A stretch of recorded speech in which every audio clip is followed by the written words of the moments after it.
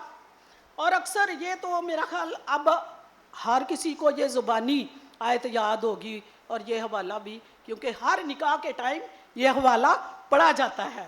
افیسیوں 5 باب اس کی 22ویں آیت. اے بیویوں, اپنے شوہروں کی ایسی تابع رہو جیسے خداوند کی. کیسی تابع رہو؟ جیسے خداوند کی, کیونکہ شوہر بیوی کا سر ہے. پہلے کون پیدا ہوا, پہلے کون بنایا گیا؟ شوہر, آدم, ہوا کا شوہر. اگر کلوسیوں 3 باب 18 آیت جلدی سے نکالیے. کلوسیوں 3 باب 18 آیت. رومیو 13 باب 5 آیت. اے بیویوں, جیسا خداوند میں مناسب ہے اپنے شوہروں کے تابع رہو. کلوسیوں 3:18. آگے اگر رومیو 13:5 دیکھیں تو لکھا ہے, رومیو 13 باب اس کی 5ویں آیت میں لکھا ہے, پس تابع دار رہنا نہ صرف غضب کے ڈر سے ضرور ہے بلکہ دل بھی یہی گواہی دیتا ہے. یہ ہم نے 3 آیات پڑھی ہیں, اس میں ایک ہی کامن لفظ ہے. کیا ہے؟ تابع داری. اور آگے تیتس 2 باب اس کی 5ویں آیت اگر ہم پڑھیں, اور متقی اور پاک دامن اور گھر کا کاروبار کرنے والی اور مہربان ہوں اور اپنے اپنے شوہر کے تابع رہیں تاکہ خدا کا کلام بدنام نہ ہو. بات پھر تابع داری کی تیتس نے بھی کر دی. آگے پہلا پطرس کا خط اس کا 3 باب اس کی 1 سے 2 آیت اگر ہم پڑھیں, پطرس کا پہلا خط اس کا 3 باب اس کی پہلی 2 آیات اگر ہم پڑھیں تو وہاں بھی خداوند نے یہی ارشاد فرمایا ہے, اے بیویوں تم بھی اپنے اپنے شوہر کے تابع رہو. تابع رہو اس لیے کہ اگر بعض ان میں سے کلام کو نہ مانتے ہوں تو بھی تمہارے پاکیزہ چال چلن اور خوف دیکھ کر بغیر کلام کے اپنی بیوی کے چال چلن سے خدا کی طرف کھینچ جائے گے. کئی ایسی بیویاں ہیں. بھائی فیس کو شاید ادھر کچھ لوگ جانتے ہوں, بھائی فیس وین والے, اسکول وین والے, وہ ہمارے گھر کافی سال رہے ہیں, تو وہ کبھی چرچ نہیں جاتے تھے. کئی لوگ تو ایسٹر کرسمس پہ چلے جاتے ہیں, وہ اس دن بھی نہیں جاتے تھے. اور ان کی مسز ہمیشہ مجھے کہتی, باجی ان کے لیے دعا کیا کرے, یہ چرچ نہیں جاتے. تو میں نے کہا ایک دن آئے گا زبیدہ, یہ بھی چرچ جائیں گے. اور آج میں دیکھتی ہوں دونوں میاں بیوی کلام پکڑا ہوتا ہے اور دونوں چرچ جا رہے ہوتے ہیں. پہلے اس کی بیوی صرف چرچ جاتی تھی, اور خداوند کا کلام سچا اور برحق ہے. دیکھیں ادھر اس نے کیا کہ بعض ان میں سے کلام کو نہ مانتے ہوں تو بھی تمہارے پاکیزہ چال چلن سے اور خوف کو دیکھ کر بغیر کلام کے اپنی بیوی کے چال چلن سے خدا کی طرف کھنچ جائیں گے۔ سو میری بہنوں، اگر تابع داری ہے تو اس میں سب کچھ ہے، اس میں وفاداری بھی ہے، اس میں خوشی بھی ہے، اور اس میں سب کچھ ہے، اس میں کامیابی بھی ہے۔ تابع داری پہ کتنا زور دیا ہے مقدس پولس رسول نے، تیتس نے، پطرس نے، اور اس کے بعد جب عورت تابع داری میں کامیابی حاصل کر لیتی ہے تو وہ کیا ہوتی ہے اپنے شوہر کے لیے؟ امثال اس کا 12واں باب اس کی 4 آیت میں کیا لکھا ہے؟ بہت بڑے اعزاز کی بات، غور سے سنیے اور نکالیے بھی، نکالیے امثال 12 باب اس کی 4 آیت۔ نیک عورت اپنے شوہر کے لیے، بول لیں اونچی بولیں، نیک عورت اپنے شوہر کے لیے تاج ہے، نیک عورت اپنے شوہر کے لیے تاج ہے، لیکن ندامت لانے والی اس کی ہڈیوں میں بس ہو۔ اگر گھر کی عورت ہی نہ صحیح ہو، گھر کی عورت ہی دکھ دینے والی ہو، تو نہ آدمی خوش رہے گا، نہ بچے خوش رہیں گے، نہ ہی کوئی اور ملنے جلنے والا، یہ یاد رکھے میری بہنوں، نہ ہی کوئی اور ملنے جلنے والا آپ سے خوش ہوگا۔ تو کیا ہم نے کرنا ہے کہ نیک عورت، نیکی کرنی ہے، ستودہ بننا ہے، ستودہ۔ اور پھر آگے امثال 31 باب اس کی 10ویں آیت میں کیا لکھا ہے؟ نکالیے ذرا، امثال 31 باب اس کی 10ویں آیت۔ نیکوکار بیوی کس کو ملتی ہے؟ نیکوکار بیوی کس کو ملتی ہے؟ کیونکہ اس کی قدر مرجان سے بھی بہت زیادہ ہے۔ مرجان کیا ہے؟ ایک قیمتی موتی ہے، ایک بیش قیمت موتی ہے۔ کہتے ہیں کہ اس عورت کی قدر جو ہے اس سے بھی کہیں زیادہ ہے۔ پھر کیا جب آپ کی قدر ہوتی ہے تو کیا آپ کے متعلق کہا جاتا ہے؟ غزل و غزلیات کی کتاب عورت کے مرد کے خطاب سے بھری ہوئی ہے۔ سو غزل و غزلیات 2:2 میں لکھا ہے کہ جیسی سوسن جھاڑیوں میں ویسی ہی میری محبوبہ کنواریوں میں، ویسی ہی میری محبوبہ کنواریوں میں۔ پھر آپ قابل تعریف بن جاتے ہیں، پھر آپ بے مثال بن جاتی ہیں، پھر آپ مرجان سے بھی زیادہ قدر آپ کی ہونے لگتی ہے۔ سو میرا ایمان ہے اور مجھے امید ہے کہ آج کے اس کلام سے آپ نے ضرور برکت پائی ہوگی، اور خداوند کی نظر میں جو بھی آپ کا مقام ہے آج آپ اس کو محسوس کریں گی اور اپنے آپ کو پاکیزہ اور قابل تعریف بنا کر یہاں سے نکلیں گے۔ سو خداوند اس کلام کے وسیلے سے سب بہنوں بیٹیوں کو برکت دے، آمین۔